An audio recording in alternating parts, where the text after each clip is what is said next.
Não, daquele mesmo angulação lá. Vamos trocar? Vamos. O que você acha? Você chuta aí. Vamos dar uma carta de fria. Que esses caras vieram para ter copos, pratos e deram-se submissão.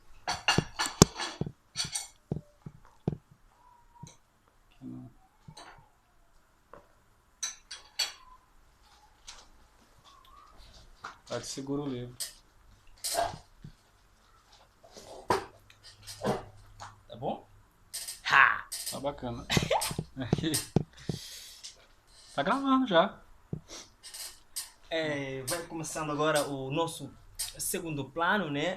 O primeiro plano foi para entendermos as razões que levam o Tiago a nos oferecer um livro tão desse, um livro que não só é dos tocantinenses, mas também um livro que eu preciso a qualquer um, porque é um livro que é interessante, muitos textos poéticos, que nos leva a uma ficção, a uma imaginação, música e tudo. Portanto, eu começo por perguntar, né, ao autor deste livro em relação à capa, né, o design da capa, que é uma textura muito boa do livro, é uma capa consistente e qual foi a imaginação para construir uma capa dessas? Eu fiz a capa inspirado no frontispício daquele que é considerado por muitos historiadores como o primeiro grande dicionário em língua portuguesa, que é o Vocabulário Português Latino, escrito pelo clérigo Rafael Blutot e publicado em Coimbra, Portugal, no ano de 1712. O livro ele é inspirado em livros editados entre os séculos 18 e 19. E aí, o que está amarrado? Por que palma cética? E esse neologismo, e aí a gente estava até vendo o Mia Couto, né, que o Mia Couto tem essa coisa dos neologismos também, dessa criação de palavras. E aí aqui no Brasil a gente tem o Guimarães Rosa, né, que é notório também Grandes nesse figuras sentido. também, muito influentes também. É notório nesse sentido da criação de palavras. Esse neologismo é porque assim, a junção de palmas mais cética seria a cidade cética. Mas não. No caso, o ceticismo que eu imaginei, o ceticismo meu, o ceticismo do eu lírico. E o cético é aquele que não crê, que não acredita. Eu sou cético com o fato de que nós tenhamos alcançado certas modernidades que muitas vezes governantes ou autoridades ou determinados pensadores querem nos fazer pensar que nós tenhamos alcançado. Eu acho sim que certas modernidades foram alcançadas, e aí a gente até tinha conversado em off falando sobre a questão da comunicação, né? Que todo o avanço tecnológico para o mundo, ele até o momento só tem favorecido a comunicação. Mas o poder de comunicação é o que você comunica já é outra coisa. A qualidade daquilo que você comunica já muda muito, muda muita coisa. Eu acredito que nos aspectos políticos, econômicos, sociais, institucionais, nós aqui no Tocantins e também no Brasil, nós ainda não alcançamos o século XXI. Infelizmente, esse problema atinge a boa parte dos países do Ocidente, não é uma prerrogativa somente nossa, brasileira, né? Todo esse atraso, toda essa gama de atrasos. Então o livro ele tem essa cara de século XVIII, inspirado, né, nesses livros. Vou até mostrar aqui, por exemplo, ó, essas letras capitulares aqui. Eu também eu consegui o arquivo do livro do Rafael Blutot no site da Biblioteca Nacional de Portugal.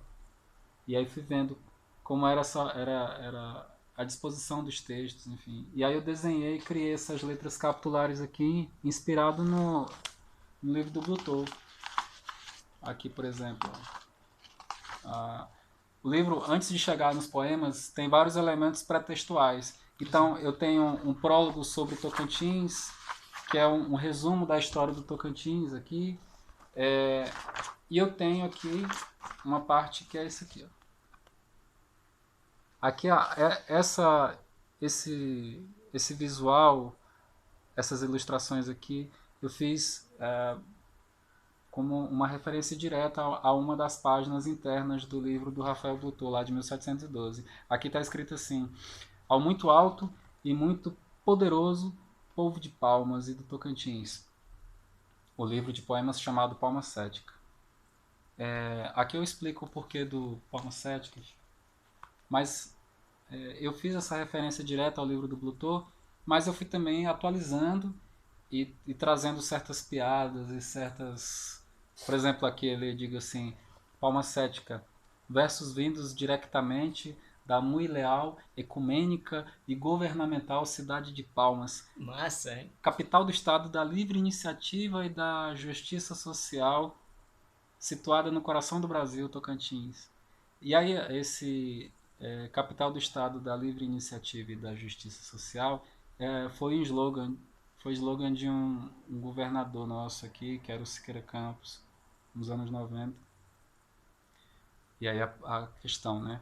Qual o estado brasileiro que alcançou a livre iniciativa e a justiça social? Onde que existiu justiça social no Brasil em algum momento de sua história? Né? Nunca. Eu queria perceber, foi um propósito esta forma de organizar o seu livro em verão, inverno? Sim. Como é que... Explica-nos um pouco sobre isso, dessa organização do próprio livro. Do livro, né? Eu dividi o livro em capítulos. Os capítulos são Primavera, Verão, Outono, Inferno e Paraíso. E eu dividi o livro em capítulos, primeiramente, porque os textos eles caminhavam para lugares muito distintos. Então, ao mesmo tempo que eu tinha textos muito tranquilos, muito serenos, românticos, eu tinha textos muito contundentes, às vezes muito tristes, muito pesados. Aí eu falei assim, geralmente os livros de poema, você vê os poemas todos colocados um ao lado do outro, sem interrupção, enfim. E aí eu pensei, vai ficar muito estranho a leitura, ou essa alternância entre poemas que são engraçados e leves com coisas muito pesadas ou muito reflexivas, assim. Então, a priori, eu dividi o livro em blocos que depois viraram capítulos. E aí cada capítulo ele tem um tom, ele tem um tom mesmo, né? Ele tem um caminho dialógico, assim. Então, Primavera, olha aqui, a entrada de cada capítulo.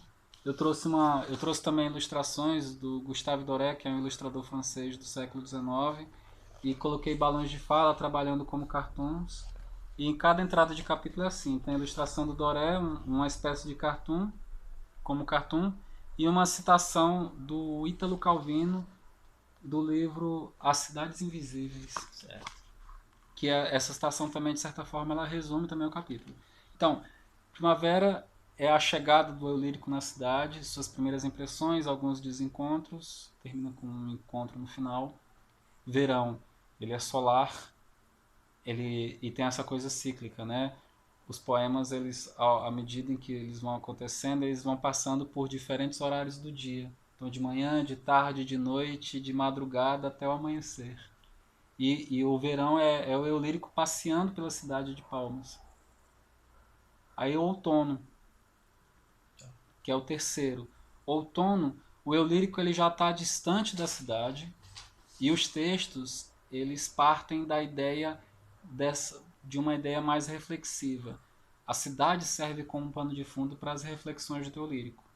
E depois eu inverto a chave e venho com essa ideia desses outros ambientes, digamos assim, metafísicos, né? Uma coisa mais religiosa, que aí é o inferno e paraíso.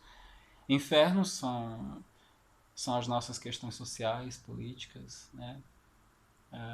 E aí o paraíso é o último capítulo, é o capítulo final, e aí é o capítulo onde nós temos a redenção, não para o lírico, mas pelo menos para o poema, para o signo poético.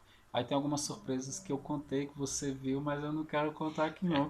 Parece que é filme, né? Não pode dar spoiler, né? Interessante. Mas o que leva. Eu, quando li o teu livro, o teu livro remeteu-me a vários elementos diferentes que eu não consigo encontrar em outros livros, em outros escritores que até escrevem com poemas. Mas o teu livro remete-nos à música, Aham. entendeu? Que os poemas elas são concluídos com música, são concluídos, elas são encontrados, digamos, no YouTube, a razão pela qual você vai colocando aqui, como chama? QR Code, né? Sim, sim, o Aqui tá aqui. corde que leva com que o leitor faça com que perceba que ainda há uma continuidade, né, dos Sim. poemas.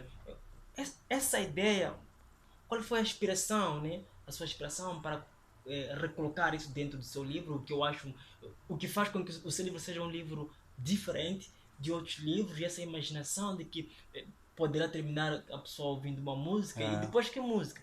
Músicas clássicas, músicas brasileiras, vejo que aqui há uma reencarnação, como você se intitula, não só escritor, mas também artista, músico. Como é essa dualidade de função, né, dessa encarnação dos textos poéticos para a música? Existem várias leituras de mundo. Às vezes as pessoas pensam assim que só é possível ler, interpretar o mundo de uma forma, mas existem várias formas. Assim como existem várias inteligências, várias sensibilidades. Eu queria que o livro ele tivesse camadas, assim como um filme. Um filme tem muitas camadas. Você pode ver um filme por várias formas, por várias camadas. Você assiste um filme, você consegue interpretar um filme através da fotografia, através e aí quando a gente fala de fotografia a gente fala das cores, enfim, do filme, através do figurino, através também da trilha sonora, das atuações, dos cortes, né? Das referências. Então eu procurei trazer tudo isso para o livro. Essa coisa das camadas, né? Das formas de se ler um livro, dentro das possibilidades de se ler um livro. À medida em que eu tenho como inspiração livros editados entre os séculos 18 e 19, eu também me abro para possibilidades modernas. Então o livro ele segue nessa linha tênue entre a tradição e a modernidade, né? Eu tento trafegar nesses opostos ou nesses extremos entre algo muito antigo e entre uma possibilidade muito moderna. Então, a organização visual dos poemas ela também obedece muito dessa dinâmica moderna, que é uma dinâmica visual e sensorial trazida pela poesia concreta, né, no Brasil a partir dos anos 50, final dos anos 50, início dos anos 60, com os irmãos de Campos, que é o Augusto, o Haroldo e o Décio Pinhatari. Tem também aí dentro dessa organização visual, né, só para ilustrar, por exemplo, tem um poema em forma de círculo e essa coisa sinestésica. Aqui eu estou falando de rotatória e falando de um caso de amor ou de uma possibilidade romântica através das rotatórias. E aí o poema em forma de círculo, né? Então, esse tipo de coisa tá muito ligado à poesia concreta, né? Mas no meu caso, eu estou muito mais antenado à poesia neoconcreta do que à poesia concreta. E explico. A poesia concreta ela é muito preocupada com o aspecto visual, o aspecto sonoro, o aspecto sensorial. E esquece um pouco o sentido, né? O neoconcretismo não. O neoconcretismo ele tem também essa questão visual, sensorial, mas ele se abre para os sentidos e para as possibilidades de sentidos, né? Então digamos que eu esteja entre a poesia neoconcreta e a poesia praxis, e aí a gente fala de Mário Chamy também, que também é uma outra influência para mim, Certo. né? Dentro dessa influência sonora, né? Poético-sonora e visual, não tão visual, mas um pouco mais sonora e um pouco mais de entendimento.